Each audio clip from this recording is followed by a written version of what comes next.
Reciban un saludo muy especial desde este escenario natural maravilloso, un parque en la ciudad de Miami. Soy Javier Herrera, estudiante de doctorado en Filosofía, Liderazgo en Educación de Kaiser University. Tengo otros estudios en biología, neuroeducación, teología y estudio inductivo de la Biblia. Cuando observan esta naturaleza maravillosa, ¿ustedes creen que surgió de una explosión hace millones de años o que todo es creación de Dios? Cicerón dijo que la naturaleza misma ha impreso en el alma de todos la idea de Dios. Lucano también dijo, Dios es cuanto ven tus ojos y todo lo que te hace mover. ¿Ustedes lo creen?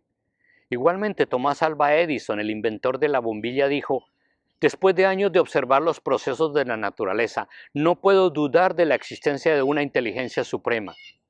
La existencia de Dios, a mi ver, casi puede demostrarse con la química. Al escuchar el nombre de Dios, ¿ustedes creen que Él existe? A través de la historia, los seres humanos nos hemos debatido entre lo que hemos creído y creemos, pero especialmente acerca de la existencia de Dios lo hacemos a nuestra conveniencia. En esta reflexión titulada La existencia de Dios, un debate entre lo creíble y lo conveniente, no pretendo convencerlos de algo ni alterarles sus creencias, sino compartirles algo del conocimiento y mi experiencia e invitarlos a que por sí mismos lo comprueben. Cuando estudié biología en la Universidad Pedagógica Nacional y formé parte del equipo de investigaciones científicas en microbiología, junto con estudios filosóficos y sociopolíticos, en su momento me hacía las mismas preguntas. Yo aceptaba como verdad las teorías del origen del hombre como descendiente del mono, el origen del universo y la evolución de las especies. Hasta quise demostrar que Génesis 1.1 no era cierto, así como la existencia de Dios. Pero como dijo Jean de La Bruyère, la imposibilidad en que me encuentro de probar que Dios no existe, me prueba su existencia. Yo estudiaba cuanto filósofo me sugería mi maestro. Leía a Carlos Marx, memoricé su frase cumbre de que la religión era el opio del pueblo. Pero al leer su biografía, encontré que procedía de una familia judía de clase media. Su padre era un abogado convertido como luterano. Recuerden la Reforma Protestante de Martín Lutero y sus 95 tesis en la puerta de la Catedral de Wittenberg en 1517. Es decir, su padre del judaísmo se convirtió al cristianismo. Al ser de familia judía, Marx inevitablemente tenía el conocimiento de Dios. Él no negó su existencia, simplemente afirmaba que cuanto más de sí mismo el hombre le atribuye a Dios, menos deja para sí mismo. Y decía, el hombre es el ser supremo para el hombre. Yo me identificaba también con Agustín de Hipona porque sus reflexiones filosóficas acerca del mundo espiritual tuvieron su origen precisamente en las obras de Platón. El punto crítico fue que él no encontró en ellos el nombre de Jesucristo, y eso lo condujo a la Biblia, que como él la definió, es el cielo luminoso desplegado sobre la inteligencia humana. En sus confesiones, me refiero a sus escritos, razonaba que todos los deseos no cumplidos del ser humano eran indicio que apuntaban a la realidad de Dios, y afirmaba que la maravilla de la personalidad humana está en un principio, Dios en el hombre y el hombre en Dios. También existe una importancia teológica acerca de la existencia de Dios fundamentada en 4 argumentos. El cosmológico, que sostiene que Dios es la causa de todas las cosas, el teleológico, que sostiene que Dios existe desde la base del orden y la adaptación del universo, el antropológico en cuanto a la evidencia de la constitución del hombre. Lo dice el rey David en Salmo 139. Tú creaste las delicadas partes internas de mi cuerpo y me entretejiste en el vientre de mi madre. Y el argumento ontológico, donde Dios es el creador de la mente humana en la cual puso el conocimiento de Él mismo y su esencia. Víctor Frank lo plantea como el hombre en busca de sentido y agrega que en él, en el hombre, hay una espiritualidad inconsciente, la presencia ignorada de Dios. El ser humano ha decidido ignorar, poner en duda o negar radicalmente la existencia de Dios, sobre todo cuando hay maldad y catástrofes y lo culpan de permitirlo o causarlo. Cuando sucedió el tsunami de 2004 en Indonesia, que mató a 250.000 personas, los periódicos titularon, ¿dónde está Dios en estos momentos?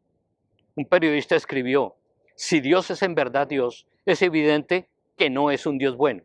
Y si Dios es en verdad bueno, entonces es que no es en verdad Dios. Y así han pensado muchos actualmente por la pandemia o por la guerra en Ucrania.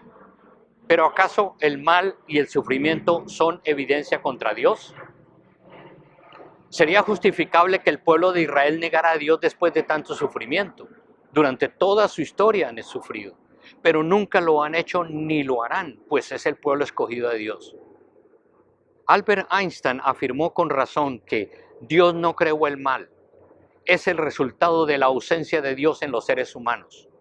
Einstein no negó a Dios. No se podría negar la existencia de algo de alguien que no existe. Agustín de Hipona dijo, nadie niega a Dios, sino a aquel a quien no le conviene que Dios exista. Tomás de Aquino lo ratificó al decir que la existencia de Dios es evidente en sí misma. O Descartes, quien dijo que la existencia de Dios es más cierta que el más cierto de todos los teoremas geométricos. Aristóteles sostuvo que tiene que haber una causa inexorable de lo creado y ese ser sería Dios. Séneca, no hay cosa que esté vacía de Dios, de Él están llenas todas sus obras. Yo les aseguro algo, si estos filósofos y científicos creían en la existencia de Dios, estudiaban la Biblia para comprobarlo. Charles Spurgeon dijo, si deseas conocer a Dios, debes conocer su palabra. Pero no todos han tenido esa oportunidad. La lectura de la Biblia fue prohibida a partir del año 1229 bajo el pontificado de Gregorio IX, con la excusa de que el pueblo no podría entenderla convenientemente. Así se creó la Inquisición ante la cual Martín Lutero se opuso radicalmente. Gracias a Lutero, a la imprenta, tenemos acceso a las escrituras. Lutero era un monje que pertenecía a los agustinos muy disciplinados, cumplían votos de castidad, obediencia y pobreza. Pasaban el tiempo estudiando y se les obligaba a asistir a misa 7 veces cada día desde la 1 de la mañana. Pero todo el tiempo luchaba con un sentido de culpa y se confesaba en sesiones que podían durar 6 horas cada una y ayunos prolongados. Él pensaba que con estos sacrificios conseguiría su salvación. Pero cuando tuvo contacto con la Biblia prohibida, en la carta a Romanos encontró la verdad de que la salvación era gratuita. Uno de los grandes debates de Lutero se realizó en la Dieta de Worms en 1521, donde le dieron una sola opción para no morir, retractarse de sus creencias. Pero él respondió con una pregunta. ¿Por qué la palabra del Papa es más importante que la Biblia? A menos que me convenzan por las Sagradas Escrituras, pero mi conciencia está cautiva de la palabra de Dios. Entonces, siguiendo el ejemplo de Lutero, de los filósofos y científicos, pues vayamos a la Escritura, a la Biblia, que es la palabra de Dios, al libro que le dio forma al mundo, como lo refiere Vishal Mangalwadi. Primero dice, toda la Escritura es inspirada por Dios. Eso la hace infalible. Segundo, dice, Dios creó toda esta naturaleza. Como escribió Cervantes en el Quijote, no se mueve ni una hoja del árbol sin la voluntad de Dios. En Génesis o el Bereshit en la Torá, dice, en el principio Dios creó los cielos y la tierra. Más adelante dice, así que Dios creó al hombre a su propia imagen, hombre y mujer los creó. Lo confirma en el Nuevo Testamento, en Romanos, dice, la creación del mundo. Desde la creación del mundo, todos han visto los cielos y la tierra. Por medio de todo lo que Dios hizo, ellos pueden ver a simple vista las cualidades invisibles de Dios, su poder eterno y su naturaleza divina. Así que no tienen excusa para no conocer a Dios. Es decir, que uno no se muere siendo ateo. Nadie. Es cierto, continúa diciendo, ellos conocieron a Dios, pero no quisieron adorarlo como Dios ni darle gracias. En cambio, comenzaron a inventar ideas necias sobre Dios. Como resultado, la mente les quedó en oscuridad y confusión. Afirmaban ser sabios, pero se convirtieron en completos necios. Y en lugar de adorar al Dios inmortal y glorioso, rindieron culto a ídolos que ellos mismos se hicieron con forma de simples mortales, de hombres y mujeres, de aves y de animales de 4 patas y de reptiles. El hombre cree más en lo que ve. Creerlo sin verlo es cuestión de fe. Como dice Antonio Cruz, es un nuevo ateísmo enfrentando la fe y la razón. Pero Víctor Hugo y Shakespeare dijeron, Dios es el invisible evidente. Job, a quien su esposa le dijo después de perderlo todo, maldice a Dios y muérete. Él también tenía muchas dudas y preguntas. Entonces Dios le respondió, ¿dónde estabas tú cuando puse los cimientos de la tierra? Dímelo tú, ya que sabes tanto. Entonces, ya puedes preguntarle a Dios si Él existe. Y Él te responde, yo soy el que soy, Elohim, Dios, creador todopoderoso y fuerte. Así define Dios su propia existencia creíble y conveniente. Gracias. Dios que existe, los bendiga a todos.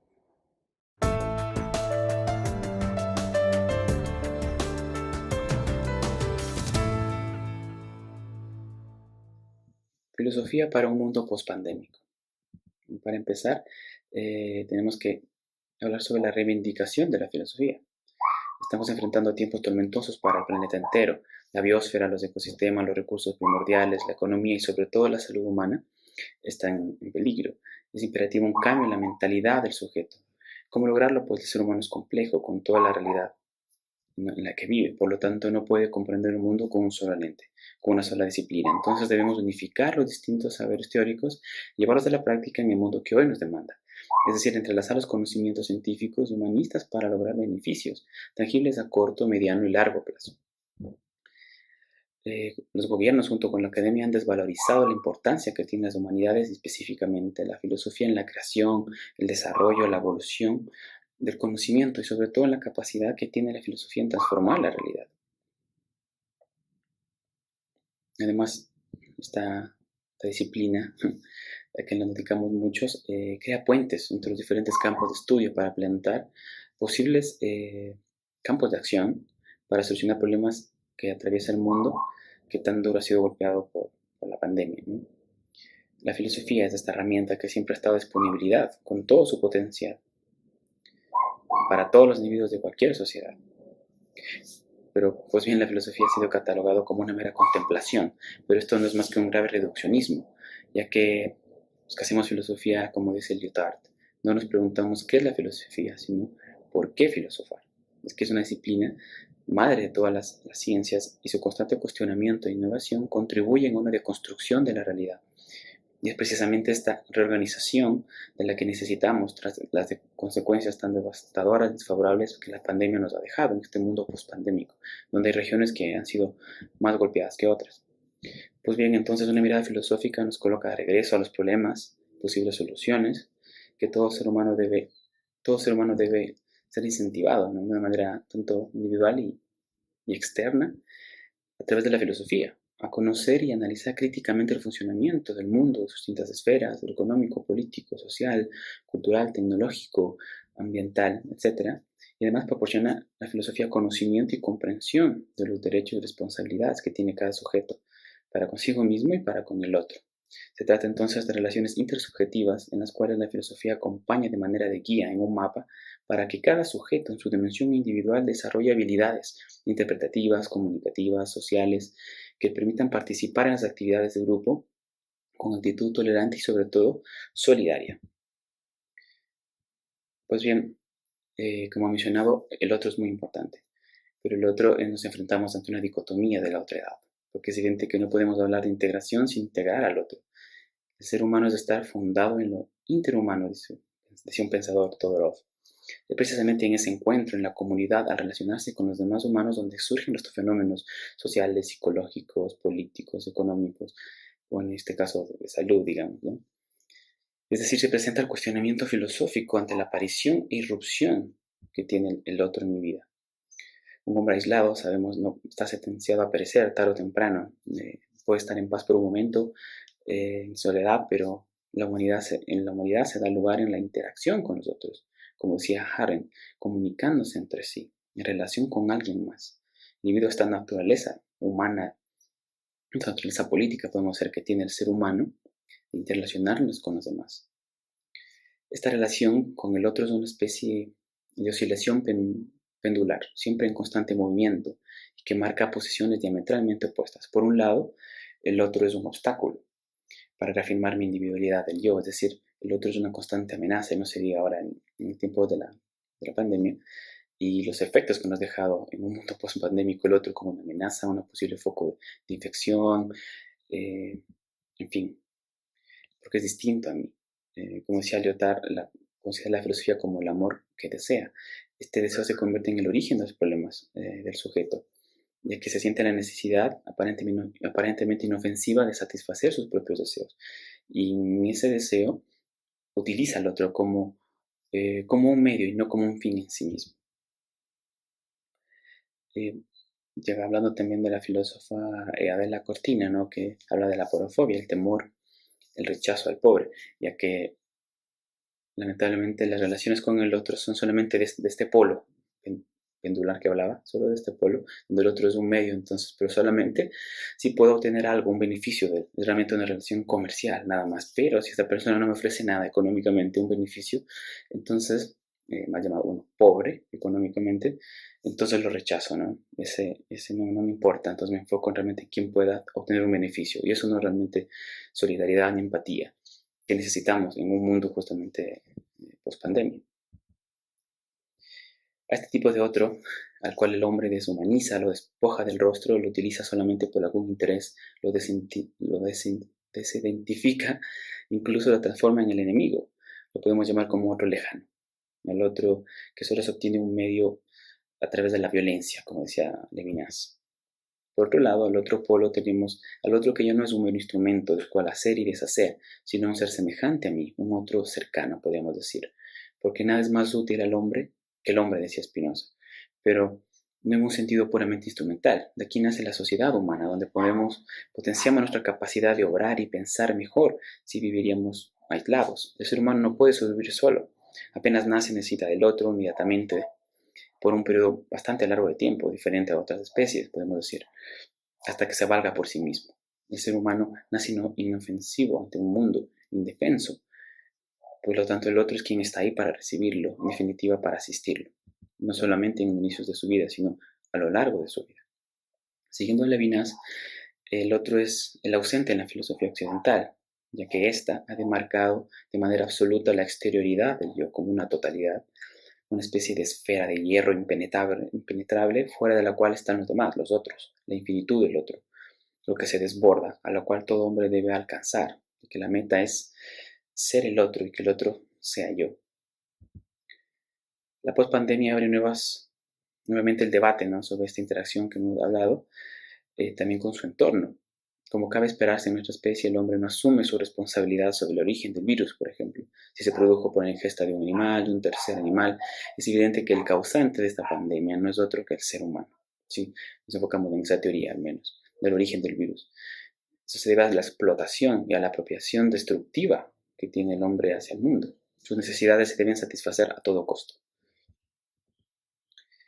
En el ámbito político-económico, obviamente el descontento es prácticamente generalizado de cómo se manejó, cómo se maneja, cómo se manejó la pandemia y cómo se sigue y cómo se planifica en un futuro del mundo pospandémico. Ya que los responsables del mundo económico, político, nuestros gobernantes, donde el interés prima sobre intereses personales, ciertas industrias farmacéuticas, por ejemplo, el interés es de ellos y los demás somos dejados de lado, como ha sido siempre, lamentablemente. Los beneficios en esta realidad pospandémica los beneficiados, perdón, son los habituales, como mencionaba las farmacéuticas, ¿no? Y los demás estamos sometidos a los retos cada vez más grandes de sobrevivir, ni siquiera de tener una vida digna, sino de sobrevivir. La resolución de los problemas deben ser no solamente coyunturales, sino estructurales, porque la pandemia ha puesto al descubierto todas las falencias que tenía el sistema de salud, por ejemplo, que fue y debe ser una agenda de todo gobierno reestructurar todas estas nuevas normas o políticas, tanto privadas como públicas. A nivel mundial se demostró que hay que redistribuir los fondos de manera más equitativa, ya que ahorrar presupuesto del Estado en salud, ambiente, investigación científica y humanista nos llevará a un colapso y caos generalizado con consecuencias más devastadoras en posibles pandemias o fenómenos o catástrofes futuras. Tenemos que replantearnos preguntas como ¿cuál es el límite del gasto que se permite un gobierno en pos de salvar vidas de sus conciudadanos? Ya que tenemos que recordar que la economía está hecha para el hombre y no al contrario. El verdadero objetivo de la política y la economía es velar por el bien individual, y de ahí se expande la comunidad. Por lo tanto, podemos manera de conclusión, el otro durante la pandemia fue percibido como una fuente de contagio inminente. Sin embargo, el lazo social ha quedado resentido y a pesar de esta crisis sanitaria, ha disminuido en su mayoría la sensación del otro como alguien en quien confiar, ¿cierto? Está latente ese peligro.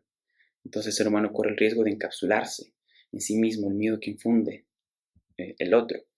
La pandemia también nos brindó el tiempo para reflexionar sobre lo que venimos haciendo mal como individuos y como sociedad, pero sustancialmente nos dio una nueva oportunidad para planificar y repensar, iniciar un nuevo actuar. Nuestra vulnerabilidad como especie nos demuestra que debemos construir un camino más empático, reestructurar nuestra escala de valores, de construir la arquitectura de la que creamos como parte de este mundo. La hermenéutica de la vida no le corresponde únicamente a una disciplina, sino por el contrario, es una articulación de muchas que forman un organismo en constante dinamismo, intercomunicación y evolución. Las ciencias exactas y las humanidades son los pilares para sostener a cualquier sociedad, y dentro de estas últimas, de las humanidades, la filosofía es primordial para enlazar nuevos posibles mundos.